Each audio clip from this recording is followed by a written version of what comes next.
അസ്സലാമു അലൈക്കും വറഹ്മത്തുള്ളാഹി വബറകാതുഹു. പട്ടിക്കാട് ജാമിഅ നൂരിയ സമ്മേളനത്തിൽ വെച്ചുകൊണ്ട് അബ്ദുസ്സമദ് പൂക്കോട്ടൂർ ഒരു പ്രഭാഷണം നടത്തുകയുണ്ടായി. ആ പ്രഭാഷണം നടത്തിയത് തന്നെ അദ്ദേഹത്തിന്റെ കൂടെ സജീവമായി തോളോട് തോളിരുമ്മി പ്രസംഗിച്ചവരും പ്രവർത്തിച്ചവരുമായ ആളുകൾക്കെതിരെയാണ്. അവരെ ആക്ഷേപിക്കാൻ വേണ്ടിയാണ് ഒരു പരിശുദ്ധമായ സദസ്സിൽ വെച്ചുകൊണ്ട് അവിടെ നിന്ന് പുറത്തിറങ്ങുന്ന യുവ പണ്ഡിതന്മാർക്ക് ഉപദേശം നൽകേണ്ടതിന് പകരം പ്രത്യേകിച്ച് പട്ടിക്കാട് ജാമിഅ നൂരിയയിൽ വഹാബി ചിന്താഗതിയുള്ള പല ആളുകളും അധ്യാപകരായി നിലകൊള്ളുന്ന ഈ സമയത്ത് വഹാബികളുടെ ഗ്രന്ഥങ്ങൾ വരെ പ്രചരിപ്പിച്ചുകൊണ്ടിരിക്കുന്ന ആളുകൾ അവിടെ അധ്യാപകരായി ജോലി ചെയ്യുന്ന സമയത്ത് അവിടെ നിന്ന് പഠിച്ചിറങ്ങി ബിരുദം വാങ്ങിപ്പോകുന്ന യുവ പണ്ഡിതന്മാരോട് അദ്ദേഹത്തിന് ഒരു ബാധ്യതയുണ്ടായിരുന്നു. നിങ്ങൾ ഇവിടെ നിന്ന് പഠിച്ചിറങ്ങുന്നത് സുന്നത്ത് ജമാഅത്തിന്റെ ഭക്ഷണം കഴിച്ചുകൊണ്ടാണ്. അതിന്റെ ചെലവിലാണ് നിങ്ങൾ കഴിഞ്ഞുകൂടിയിട്ടുള്ളത്. അതുകൊണ്ട് തന്നെ നിങ്ങളുടെ അധ്യാപകരാണെന്ന് പറയപ്പെടുന്നവർ നിങ്ങൾക്ക് വഹാബിസത്തിന്റെ വിഷവിത്ത് പാകിയിട്ടുണ്ടെങ്കിൽ അത് ഗേറ്റിന് വെളിയിൽ തള്ളിയിട്ട് വേണം നിങ്ങൾ നാട്ടിലേക്ക് പോകാൻ. സുന്നത്ത് ജമാഅത്തിന്റെ മഹല്ലുകളിൽ നിങ്ങളുടെ സേവനം ഉറപ്പുവരുത്താൻ എന്നുപദേശിക്കേണ്ടതിന് പകരം കൂടെയുള്ളവരെ ഒറ്റുകൊടുക്കുന്ന രൂപത്തിൽ, ആക്ഷേപിക്കുന്ന രൂപത്തിൽ ഏത് പണ്ഡിതന്മാരെയും തനിക്ക് ആക്ഷേപിക്കാം, തരം താഴ്ത്താം, ചീത്ത പറയാം, തന്റെ നേതാക്കൾ അതിന് മാതൃകയാണെന്ന് ഈ യുവ പണ്ഡിതന്മാർക്ക് തോന്നിപ്പിക്കുന്ന വിധത്തിലുള്ള പ്രഭാഷണമായി പോയി അബ്ദുസ്സമദ് പൂക്കോട്ടൂരിന്റെ പ്രഭാഷണം. മാത്രവുമല്ല, താൻ ഉൾക്കൊള്ളുന്ന സംഘടനയിൽ പ്രവർത്തിക്കുന്ന ഇപ്പോഴും അതിന്റെ ആളാണെന്ന് പറയുന്ന അബ്ദുസ്സമദ് പൂക്കോട്ടൂർ അവരോടുള്ള വെറുപ്പ് കൊണ്ട് ഒരു സ്വഹാബിയെ വരെ തരം താഴ്ത്തുകയാണ് ചെയ്തിട്ടുള്ളത്. താങ്കൾ പറയുന്നത് ഖദീജ ബീബി റളിയല്ലാഹു അൻഹയുടെ സഹോദരൻ ജനിച്ചത് കഅബയുടെ ഉള്ളിലാണ്. ആ കഅബയുടെ ഉള്ളിൽ ജനിച്ച ഖദീജ ബീവിയുടെ സഹോദരൻ അവസാന കാലത്താണ് ഇസ്ലാമിലേക്ക് പ്രവേശിച്ചിട്ടുള്ളത്. അതുപോലെയാണ് താങ്കളുടെ എതിരാളികളായ സമസ്തക്കാർ എന്നാണ് താങ്കൾ പറഞ്ഞിട്ടുള്ളത്. അപ്പോൾ അവർ ഇതുവരെ മോശക്കാരായിരുന്നു, ഇപ്പോഴാണ് ആ സ്വഹാബിയെ പോലെ നന്മയിലെത്തിപ്പെട്ടത് എന്ന് താങ്കൾ സ്വയം സമ്മതിക്കുകയാണോ?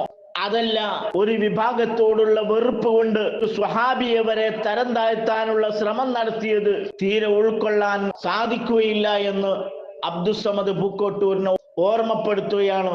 തന്റെ എതിരാളികളെ അദ്ദേഹം ഉപമിച്ചിരിക്കുന്നത് കഅബയിൽ ജനിച്ച ഒരു സ്വഹാബിയോടാണ്. ഇത് അങ്ങേയറ്റം തരം താഴ്ത്തലാണെന്ന് ഞാൻ മനസ്സിലാക്കുന്നു. എന്റെ ഈ വാക്കുകൾ ശ്രവിക്കുന്ന പ്രിയപ്പെട്ട സഹോദരങ്ങൾ, നിങ്ങൾക്ക് മനസ്സിലായത് കമന്റിലൂടെ അറിയിക്കുക. അബ്ദുസ്സമദ് പൂക്കോട്ടൂരിന്റെ പ്രഭാഷണം കേൾക്കാനായി പോകാം വീഡിയോയിലേക്ക്. എന്ന് പറഞ്ഞാൽ എന്താണ്? പാണക്കാട്ടെ പൂക്കോയത്തങ്ങൾ സയ്യിദ് റഹ്മാൻ ബാഫഖിത്തങ്ങൾ പ്രസിഡന്റും പൂക്കോയത്തങ്ങൾ ജനറൽ സെക്രട്ടറിയുമായി വളർന്നു വന്ന സ്ഥാപനമാണിത്. ഇവിടെ പഠിച്ചു, അല്ലെങ്കിൽ ഇവിടെ പഠിക്കുന്നു എന്നതുകൊണ്ട് നമുക്കെല്ലാം നേടി എന്ന് പറയാൻ കഴിയില്ല.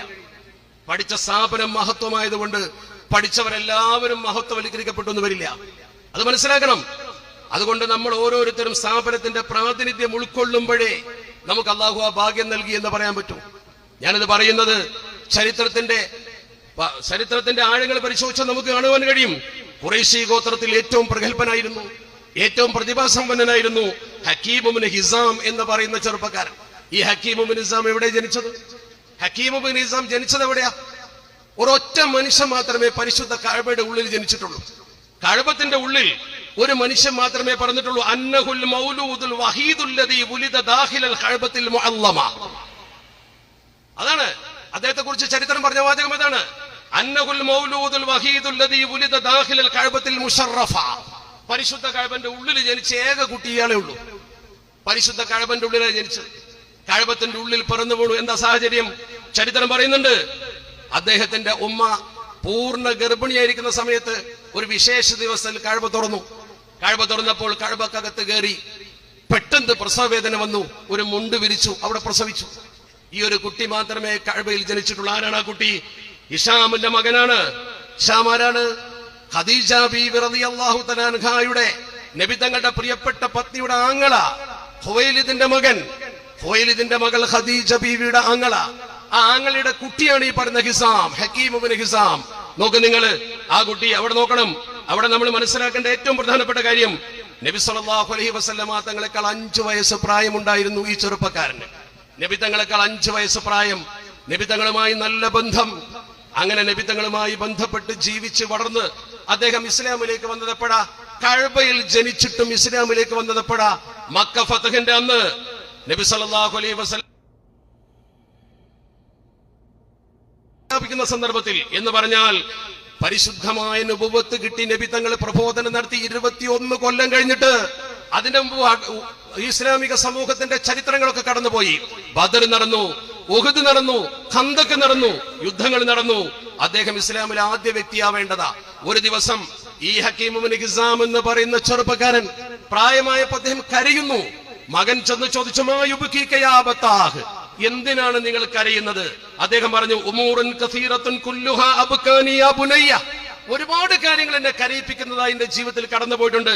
ഔവലുഹാ, അതിലേറ്റവും പ്രാധാന്യമുള്ളത് ബുത്ഉ ഇസ്ലാമി, ഞാൻ ഇസ്ലാമിലേക്ക് വൈകിയാണ് വന്നത്. ഞാൻ കഅബയിൽ ജനിച്ചിട്ടും ഇസ്ലാമിലേക്ക് വൈകിയാണ് വന്നത്.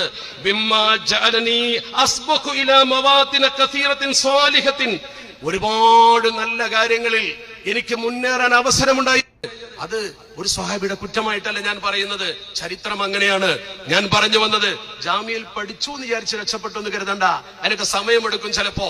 അതാണ് നമ്മൾ കൃത്യമായി മനസ്സിലാക്കേണ്ട കാര്യം. അള്ളാഹുവിന്റെ പരിശുദ്ധ ദീൻ പറഞ്ഞ ഈ കാര്യം ഓർക്കണം. പഠിച്ചവരും പഠിക്കുന്നവരും ഓർക്കണം. ബാഫഗിത്തങ്ങളെ പ്രസിഡന്റും പൂക്കോയത്തങ്ങളെ സെക്രട്ടറിയുമായി അവർ സമത്വ ഖിദ്മത്ത് ചെയ്തുകൊണ്ട് തെന്നിന്ത്യയിൽ ആദ്യമായി ഉണ്ടാക്കിയ ഏറ്റവും വലിയ ബിരുദ സമ്മേളനം നടക്കുന്ന, ബിരുദം കൊടുക്കുന്ന നിരവധി ഫൈസിമാരെ സംഭാവന ചെയ്ത, ജനങ്ങൾക്കിന്നും മതിപ്പുള്ള ഒരു മഹാസ്ഥാപനമാണിത്.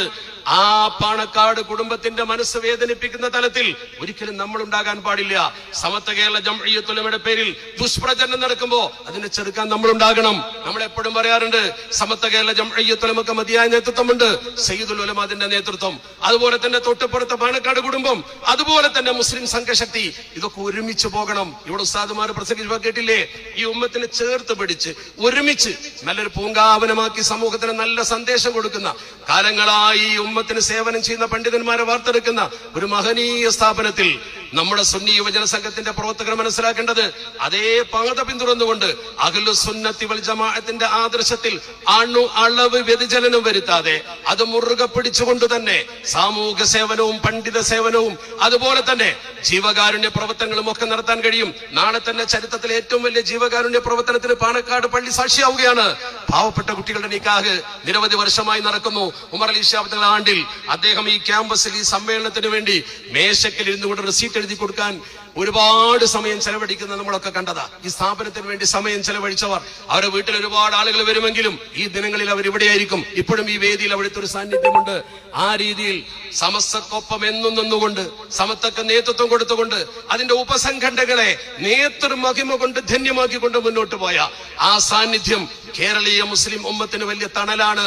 ഇവിടെ നിൽക്കുന്ന ഈ ചീനിമരം പോലെ അതിനേക്കാൾ വലിയ കേരളീയ ഉമ്മത്തിന് മുഴുവൻ തണലായി വിരിച്ച ആ മഹത്തുക്കളുടെ ഏറ്റവും നല്ല ഉപദേശങ്ങളും സാന്നിധ്യവും അള്ളാഹു ദീർഘനാൾ നിലനിർത്തി തരട്ടെ എന്ന് മാത്രം പ്രാർത്ഥിക്കുന്നു. അസ്സലാമു അലൈക്കും. ഇത്തരം വാർത്തകളും വിശേഷങ്ങളും അറിയാൻ ഞങ്ങളുടെ ചാനൽ ഉടൻ തന്നെ സബ്സ്ക്രൈബ് ചെയ്യുക, ലൈക്ക് ചെയ്യുക, ഷെയർ ചെയ്യുക. ജനങ്ങളിലേക്ക് എത്തിക്കണമെന്ന് നിങ്ങൾ ആഗ്രഹിക്കുന്ന വാർത്തകളും വിശേഷങ്ങളും പ്രമുഖരുടെ പ്രഭാഷണങ്ങളും ഞങ്ങളുടെ വാട്സപ്പ് നമ്പറിലേക്ക് അയച്ചു തരിക. നന്മ വളരട്ടെ, തിന്മക്കെതിരെ നമുക്ക് ഒരുമിച്ച് നിൽക്കാം.